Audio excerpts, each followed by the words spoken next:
Desperate is a mother trying to find a way out of the bombing for her kids.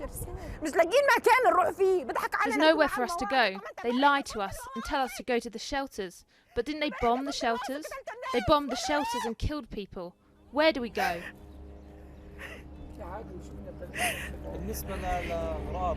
Summer here holds Israel's allies responsible too.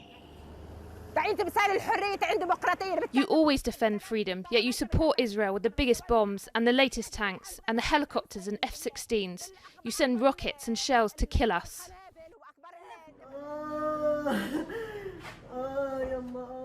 At the Kuwaiti hospital in Rafah, another mother says goodbye to her eldest son, killed in attacks Israel says are designed to exert pressure on Hamas.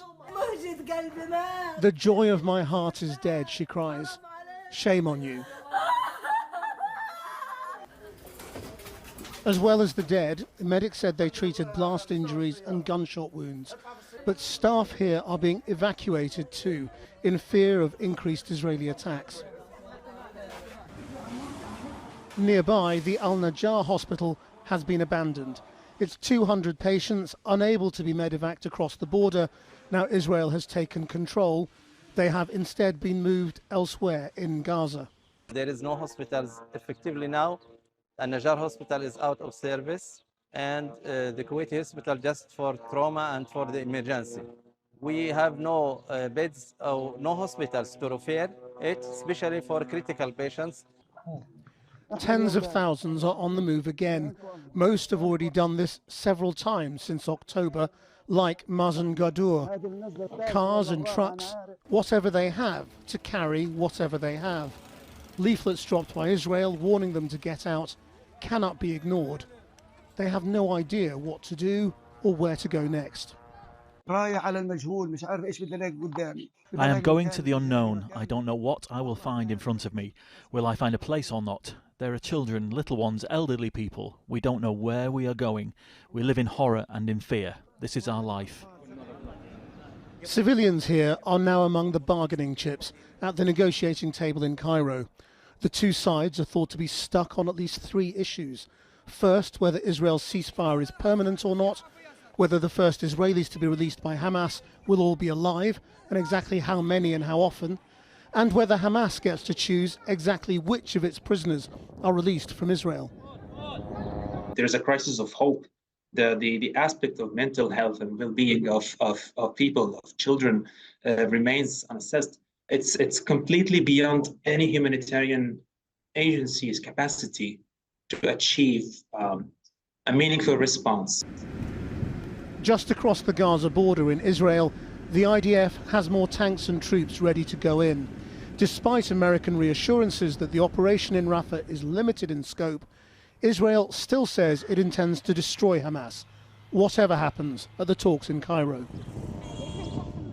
For now, some are here, and thousands of mothers like her are left searching for a way to get to a place called safety.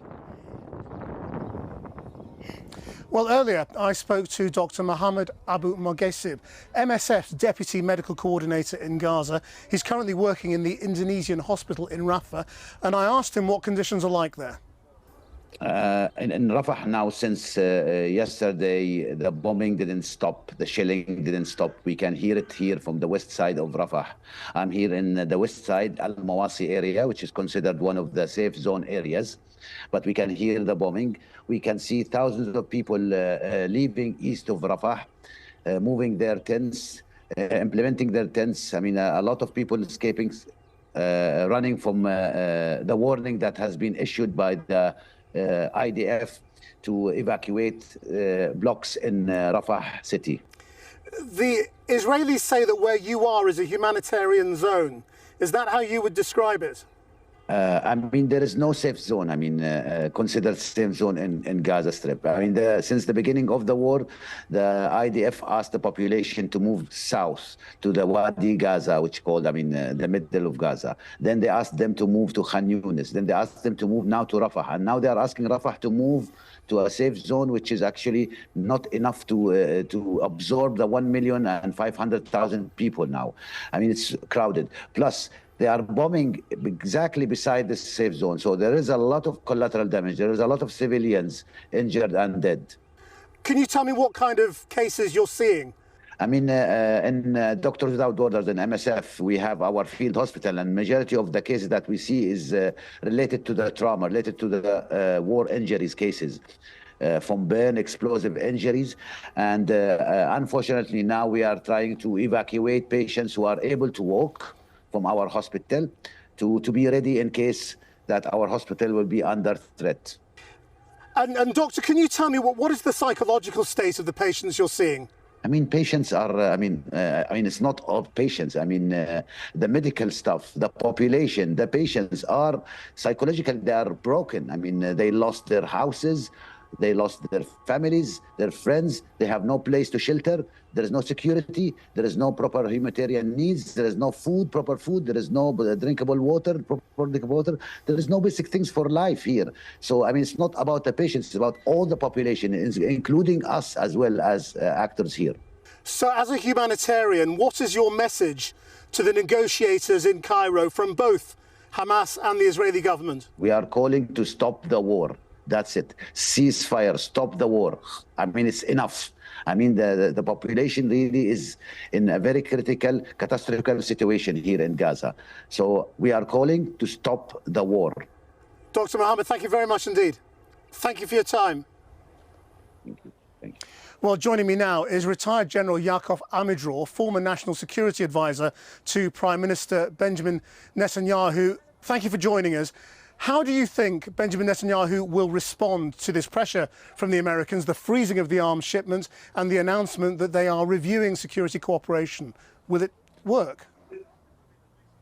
I don't know, because the interest of Israel is very clear, to dismantle the military capability of Hamas in Rafah. And for that, we have to go into Rafah. That stands against the will of the Americans, who declared at the beginning of the war that they want to dismantle Hamas, but now they don't want us to go into Rafah. We understand that we have to move many civilians from the Rafah area and only then to go into the city, and probably that will be done. Right. I mean, what you're saying is whatever happens, and this echoes what the Prime Minister said to the nation yesterday, there will be some sort of full-scale Rafah operation, in your view. It very much depends on the situation of the negotiation about the hostages. That can stop the operation. If Hamas will give will release the hostages, we will stop the war. Until then, we will continue it. We cannot allow Hamas to hold 130 Israelis in his hands and not to fight, to try to release them. But the question is whether the release of the hostages would be enough to stop it, isn't it? Because the Prime Minister keeps reiterating that Hamas will not be allowed to rebuild, will not be able to rearm, and that they must be destroyed, which suggests further military action. I understand that your recommendation is that we will let Hamas regroup and rebuild, and we will have to face another 7th of October in which they butchered women, children, raped women, and kill them afterwards. So this is the recommendation that I heard from your question, that it will be a mistake to destroy them, and what we have to do is to let them regroup and rebuilding their capabilities. Well, no, don't read anything into what I'm recommending. I'm just asking you what you think is likely what I understood to happen. From your question. That was understood from your question. Well, let's not litigate my question. I'm trying to find out what you think, because you're the expert here and you've worked with Benjamin Netanyahu. You know how he thinks. And the question is that there is a negotiation going on right now in Cairo, which Israel hasn't sent its top team to yet. It's a sort of a middle-level negotiating team. What do you think we should draw from that? That we don't accept what was offered by Hamas. It's far away from our expectation from the negotiations, and we are not ready to agree to such an offer. And we are still negotiating, and we will continue to negotiate till we have a very clear result. Either we will release those hostages which had been kept from their houses in the 7th of October, including old people, women, babies. And if that will be done, we will cease the fire for the powers which will be agreed. To come back to the question of the American pressure, are you surprised that they have taken this step of pausing the shipment of thousands of bombs? Can you remember a situation like that before? Yes, it happened after we destroyed the nuclear reactor in Iraq. The Americans stopped sending F-16 to Israel for a while. So it's not a new phenomenon. But I was surprised because it is going against the clear declaration of the President of the United States of America that he is supporting the destroying of the military capability of Hamas, and there is no any way to do it without going into Rafah. So there is a contradiction between what is said at the beginning of the war and what the administration is doing now. General Amador, thank you very much for joining us.